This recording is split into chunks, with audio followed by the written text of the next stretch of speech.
Hey guys, welcome back to the Planeswalker Coach channel. I'm your host, Paladin Robin.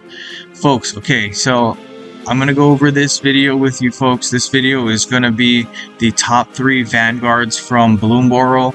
I'm only doing the top 3 Vanguards because I think Bloomburrow's only come out with like 7 Vanguards in total, so this is going to be a little less than half. But these ones I'm going to show to you I think are the best, and I'll also give you some strategies that you can use to kind of incorporate these Vanguards into the decks that you play with.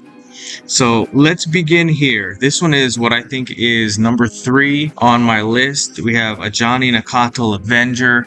This one is an interesting one for 13. You can see here at the beginning of the combat on your turn, create an Ajani Nakatal Pariah token.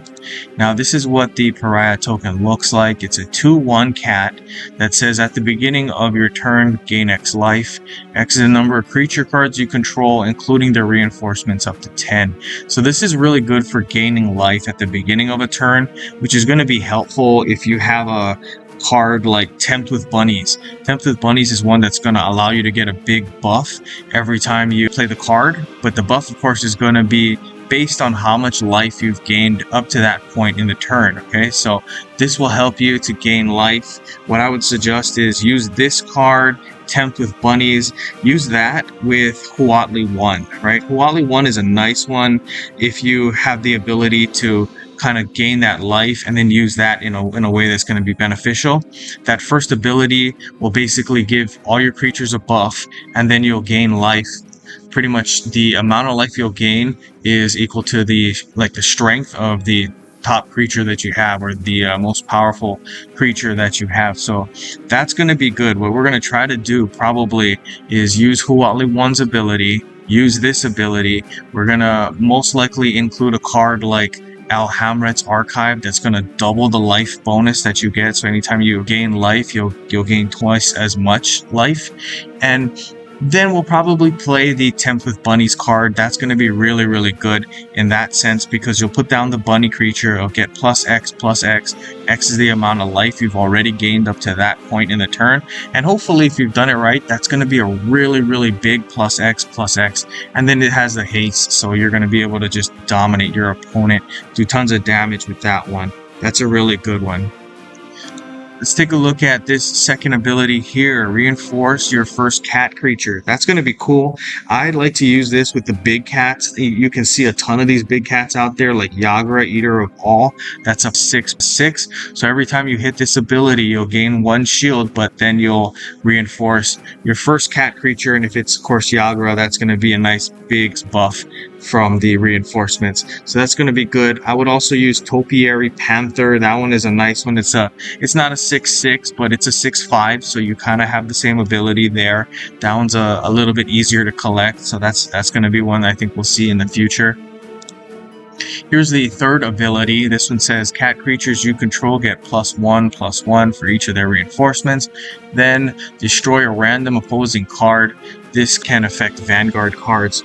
Obviously, what you want to do with this one is play this in a deck that uses Ajani, the Invigorate Leadership. That's the PMA Ajani. I think a lot of us know what we're talking about there. You'll find that you get a lot of these nice cat creatures as long as you don't have any life missing from your total. And then probably what I would do is just use this first ability here, right, to get you even more cats. And then that's going to be really good. Obviously, you're going to use this ability once it builds up, and then you'll get some nice buffs for all of your cats. That would definitely help you win games. Okay, so let's take a look at what I think is number 2 on my list. Number 2, Taret Agent of Bolas. So this is another interesting one here. For +1 shield, you can fetch the first artifact from your library. I think this is very useful. Myself, I'm a combo player. Combo players obviously will need to find the cards that you need in your deck and then use them together to win battles. And really, if you're going to have fetch is going to help you to get the cards you want. I think this one is very useful with single artifact decks where you need to have that one artifact to just win the game. You know, some of those decks may include like Pyromancer's Goggles, where you want to just use 1 spell or 2 spells just a ton of times in a game. Pyromancer Goggles, if you were to fetch that one here, that's going to help you to just make sure you use one spell or two spells over and over and over again. So that'd be good. I also like this one with Cityscape Leveler. Cityscape Leveler is a really nice creature that pretty much helps you to control the board by just destroying your opponent's creatures, things like that when you play that card, and then when it also attacks. So Cityscape Leveler is a good one. I also like Portal to Phyrexia. That's one of those that will help you to destroy your opponent's cards and then play some offense by bringing cards, those creature cards, from your graveyard into play. So good one there, Portal to Phyrexia. Alright, for the second ability, it says here your first non-artifact creature gains the artifact subtype, then that creature gets +5/+5. I think the +5/+5 buff is nice, but I think the strength of this ability here, this -1 shield ability, is for your first non-artifact creature to gain the artifact subtype. And the reason I say that is because obviously it's very useful with token creatures. What I would probably do is load up a lot of token creatures and then put a card like Hellkite Igniter, which will gain +X/+0. And that's a nice strong buff. X, of course, is going to be the number of artifacts you control, including their reinforcements. So obviously you hit this ability on some tokens, and then you'll get a really big buff for your Hellkite. So that's going to be cool. I would also recommend using this one with the Sentinel of the Nameless City. Sentinel of the Nameless City, probably what you'd want to do again, load up with some token creatures, hit this ability. All of those token creatures are going to have that artifact subtype. And then when you play your Sentinel of the Nameless City, when it enters the battlefield, you're going to be able to reinforce it X times. And X is the number of artifacts that you control, including their reinforcements, obviously. So that's going to be really big. That's a 2/3 creature. It's going to expand and explode into a big creature depending on how many of these artifacts that you have. Obviously, you want to put them on token creatures, kind of like I said. All right, so cool stuff. Here's the third ability here for -4 shields. Your opponent loses X life and you gain X life. X is the number of artifact cards you control, including their reinforcements. So this one I think is very useful, obviously with bunnies, kind of as I mentioned earlier. I think this one is also very useful with tokens like those simple token supports, right? So like the blood ones and the map and those simple tokens. I think that's going to be good. Obviously you'll load this also with like token creatures. You could load it on the board, just get as many of those token creatures as you can. Hit your second ability here. That's going to turn those token creatures into artifacts, right? You'll give them the artifact subtype, and then you can hit this and you'll do a ton of damage to your opponent. That's going to help you gain a lot of life too. That could be a nice way to end games if you can set it up right. So this one is a very useful one here. Okay, so let's take a look at what I think is the #1 Vanguard for the Bloomburrow set. And here it is. Oko the Ringleader.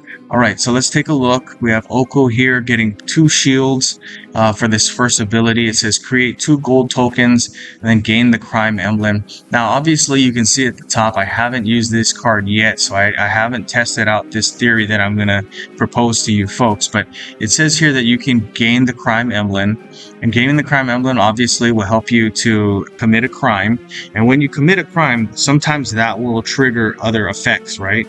That's something super useful. I would try to use it with cards that say, like, when you commit a crime, do something, right? You get that extra ability. A card like Vladimir New Blood is a good one for that. If you commit a crime, you get +2/+2. Also, Slick Shot Vault Buster is a good one. Whenever you commit a crime, you gain +3/+1 for that creature. So that's going to be helpful. Like I said, I haven't tested it, but I'm thinking I'd hit this every single turn, and then a Slick Shot Vault Buster will get +3/+1 every single turn. That's going to be cool. Yeah, so excellent stuff. There's a lot of good uses for this. Of course, like I said, just take a look at the cards that have that ability, right? When you commit a crime, you get something. Alright, so let's take a look at this. This is the second ability here. Discard the last card from your hand. Then create a copy of target non-token creature you control to your hand. If you committed a crime, that card gains X mana. X is the number of simple tokens you control. So this one is important. Obviously, this one can be used in decks pretty much all to itself. You could focus entire decks around this. Some people will say, hey, I like that first part.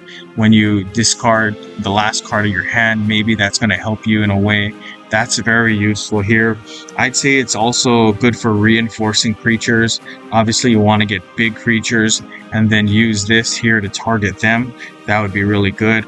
I would say you could use this in decks that you have a lot of simple tokens or the ability to make a lot of simple tokens, and then you can use this ability to make creatures for free, pretty much. So that would be really good here. And finally, I like this one for -3 shields. Fetch the first card from your opponent's library, and that card gains X mana. X is the number of simple tokens you control. Okay, so this is obviously, like I said with the previous one, this is good for decks with a lot of simple tokens. I like this one with Alquist Prof. That's going to help you make more simple tokens, and then it's going to help your creatures to get a +1/+1 buff for every single of those support tokens that you have, those simple support tokens. You get a nice buff every turn for all of your creatures. So that's a really, really good one. I think that's going to be a way that you can just boost reliably the Alquist Prof buff there. Anyway, I'm sure you're gonna have some comments. Leave those comments in the comments section. Did you guys like these ones too? Did you think my order was a little off? Anyway, you guys know how it goes. Like and subscribe, share with all your friends. That really helps the channel. And good gaming, guys.